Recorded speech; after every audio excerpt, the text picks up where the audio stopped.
មុខខ្លាអុកឡុកក្រុងបាកកពលរដ្ឋថៃក្នុងមើលអ្នកកើតជំងឺគ្រុនឈាមនិងមានអ្នកស្លាប់16អ្នកហើយក្រសួងសុខាភិបាលថៃបានចាត់ទុកស្ថានភាពឆ្លងរាលដាលនៃជំងឺគ្រុនឈាមទូទាំងប្រទេសនាពេលបច្ចុប្បន្ននេះកំពុងបង្កហានិភ័យយ៉ាងធ្ងន់ធ្ងរទៅលើសុខភាពសាធារណៈជាពិសេសជំងឺដែលគេស្គាល់ច្បាស់ដូចថ្ងៃដែលអាចប្រឡាយជីវិតអ្នកជំងឺក្នុងរយៈពេលដ៏លឿនរហ័សក្នុងករណីធ្វេសប្រហែសបណ្ដាលឲ្យអ្នកជំងឺឈានទៅដល់អាការៈធ្ងន់ធ្ងរជាពិសេសទីក្រុងបាកកកំពុងរងការព្រមានប្រភពពីសារព័ត៌មាន The Nation បានរាយការណ៍នៅថ្ងៃទី8ខែមិថុនាឆ្នាំ2025នេះថានាយកដ្ឋានសុខាភិបាលនៃរដ្ឋបាលស្រុកក្រុងបាងកកប្រទេសថៃកំពុងបង្កើនយុទ្ធនាការផ្សព្វផ្សាយបង្កើនជំរុញឲ្យសាធារណជនទូទាំងទីក្រុងមួយនេះបង្កើនវិធានការបង្ការការពារខ្លួននិងក្រុមគ្រួសារពីជំងឺគ្រុនឈាមខណៈដែលនានាការនៃអ្នកកើតជំងឺគ្រុនឈាមកំពុងបន្តកើនឡើងគួរឲ្យគាត់សម្គាល់ទូទាំងប្រទេសថៃការអំពាវនាវរបស់នាយកដ្ឋានសុខាភិបាលនៃរដ្ឋបាលក្រុងបាងកកបានធ្វើឡើងស្របពេលរាជធានីភ្នំពេញស្របពេលរាជធានីបាងកកបានកត់ត្រាករណីជំងឺគ្រុនឈាមកើនឡើងចំនួន787ករណីដែលមានម្នាក់បានរាយការណ៍ថាបានស្លាប់ចាប់តាំងពីដើមឆ្នាំ2025មកយោងតាមការធ្វើបច្ចុប្បន្នភាពចុងក្រោយបំផុតរបស់រដ្ឋបាលក្រុងបាងកកសម្រាប់សប្តាហ៍ទី22ឆ្នាំ2025រាប់ចាប់តាំងពីថ្ងៃទី1ខែមករាមកដល់ថ្ងៃទី31ខែឧសភាឆ្នាំ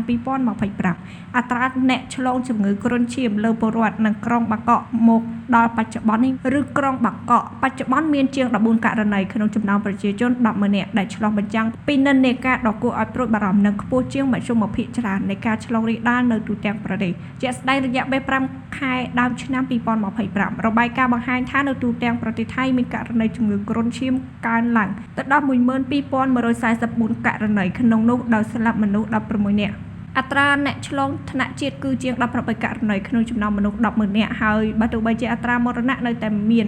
0.13% ក៏ដោយចុះក៏ជំងឺកាចសាហាវដែលឆ្លងដោយសត្វមុខខ្លាខាំនាពេលបច្ចុប្បន្ននេះវាកំពុងត្រូវបានចាត់ថ្នាក់ថាកំពុងបង្កហានិភ័យយ៉ាងធ្ងន់ធ្ងរដល់សុខភាពសាធារណៈឆ្លើយតបទៅនឹងនិន្នាការដ៏គួរឲ្យព្រួយបារម្ភនៃជំងឺគ្រុនឈាមនារដូវវស្សានេះរដ្ឋបាលក្រុងបាងកកបានដាក់យុទ្ធនាការ 5PS ដើម្បីជាវិធានការទប់ស្កាត់នឹងការឆ្លងរីករាលដាលដោយផ្ដោតជាសំខាន់ពីការអនុវត្តដែលផ្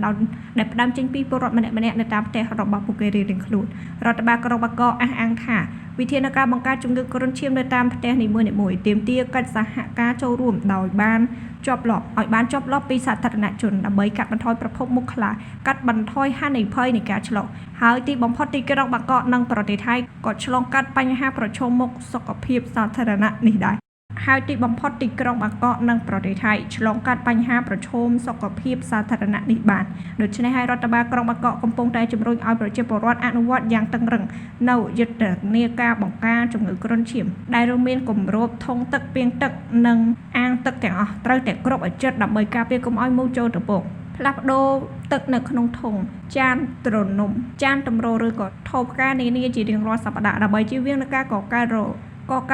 បស់ដង្កូវទឹកប្រឡែងកូនត្រីចិញ្ចឹមកូនត្រីដើម្បីស៊ីដង្កូវទឹកដូចជាត្រីក្រឹមត្រី7ពណ៌ចូលទៅក្នុងពាងឬអាងស្តុកកែលម្អលុបបំបាត់ទីជម្រកបង្កាត់ពូជរបស់មូសខ្លាដោយការរៀបចំបរិស្ថានជុំវិញជាពិសេសវត្ថុដែលអាចដក់ទឹកបាន